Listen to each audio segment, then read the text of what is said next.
All right, everybody, welcome back. It is time for another deep dive. And we're tackling a question that's been generating a lot of buzz lately. Is Hollywood too woke Hmm. or just like evolving, keeping up at the times? It's a big question. It is a big question. We've got tons of interesting perspectives on this. We've got articles and analyses from sources like the Direct Yahoo Entertainment, even the Telegraph, so kind of like a global take. Oh, wow. History Cooperative and Indie bloggers. Well, We're going to be hearing from voices all over the spectrum on this one. And yeah, we'll even touch on how Barbie got swept up in this whole debate. oh, how could Barbie be involved? You'd be surprised. So let's jump right in. All right. First up, let's unpack this whole too woke argument. What are critics actually saying when they use that phrase? Well, it seems like a lot of critics feel like they're being preached to rather than, entertained. They feel like Hollywood's pushing an agenda instead of just trying to tell a good story. Right. Like I'm all for movies that make you think, but sometimes it feels like the message is getting hammered in Yeah. at the expense of the story. You know what I mean? Yeah, totally. And the Telegraph had a really insightful piece about this. They suggested that this whole too woke backlash is rooted in a fear of losing traditional values and norms. They even pointed to specific examples of how this fear manifests in critiques of modern cinema. It's like film becomes this battleground for cultural anxieties. It's fascinating, isn't it? Like we Yeah. think we're just watching a movie, but it taps into all these deeper societal currents.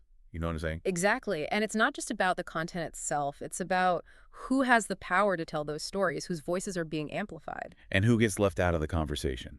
Right. Like for decades, Hollywood has presented a very particular and some might say limited view of the world. Yeah. And it's only recently that we're starting to see more diverse perspectives and stories on screen. And that's where this evolution argument comes in, right? Exactly. It's the idea that Hollywood is finally starting to catch up with the real world. And reflecting the diversity of our society. And thank goodness, because the world is so much more complex and vibrant than what we've been seeing on screen for so long. Indie bloggers made a really compelling argument for why this evolution is so essential.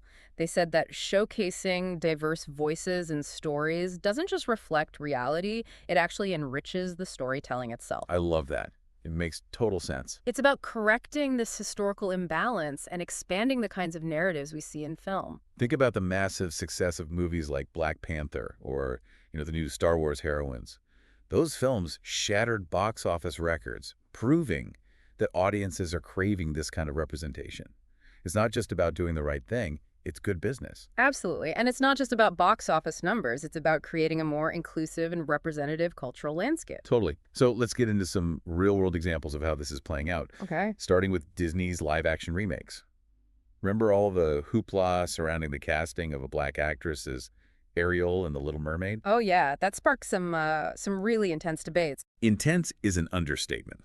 Some people were up in arms claiming it tarnished their childhood memories. Yeah. But was it really just about a mermaid's skin color, or was there something deeper going on? That's the million-dollar question, isn't it? It really exposed this clash between clinging to tradition and embracing progress.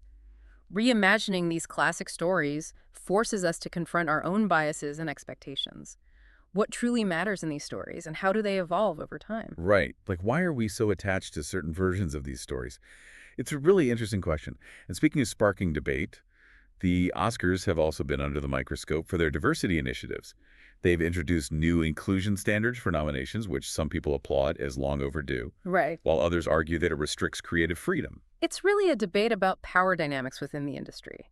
Who gets to decide which stories are worthy of awards and recognition? Hmm. Whose voices are heard and whose are silenced? These new standards aim to level the playing field and give underrepresented groups a fairer shot. It's about making sure that the people making decisions and telling the stories reflect the diversity of the audience they're trying to reach.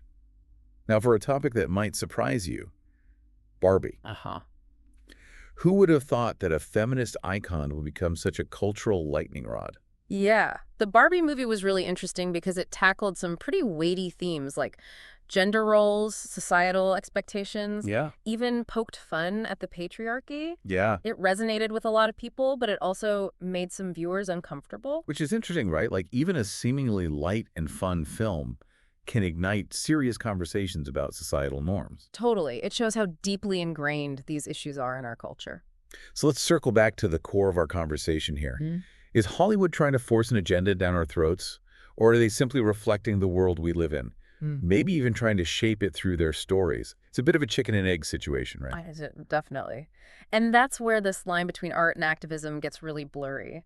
The Direct actually interviewed a bunch of Hollywood creatives who grapple with this very tension. Some feel like they have a responsibility to advocate for social change through their work, while others prioritize pure entertainment, letting the audience draw their own conclusions.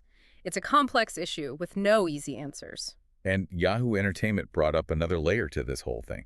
They highlighted the concern that super woke content might alienate international audiences. It's true. It makes you wonder if there's any data to back that up. Yeah. And if so, how do studios balance diverse representation with global appeal? It's a tough balancing act for sure. It definitely is. And this is a question for all of you listening out there.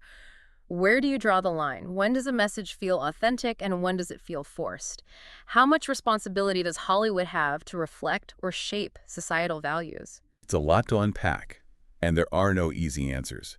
But these are crucial conversations to have, especially as Hollywood continues to evolve and change. So after digging into all these sources, it seems like this whole woke debate boils down to this: is Hollywood authentically evolving, or is there an agenda at play? Are they just holding up a mirror to society, or are they actively trying to change the reflection? Here's a thought to chew on as we wrap things up. If Hollywood is a mirror, what does this whole debate about wokeness tell us about ourselves? What stories are we open to hearing? What changes are we willing to embrace? And ultimately, what kind of future are we creating? Wow.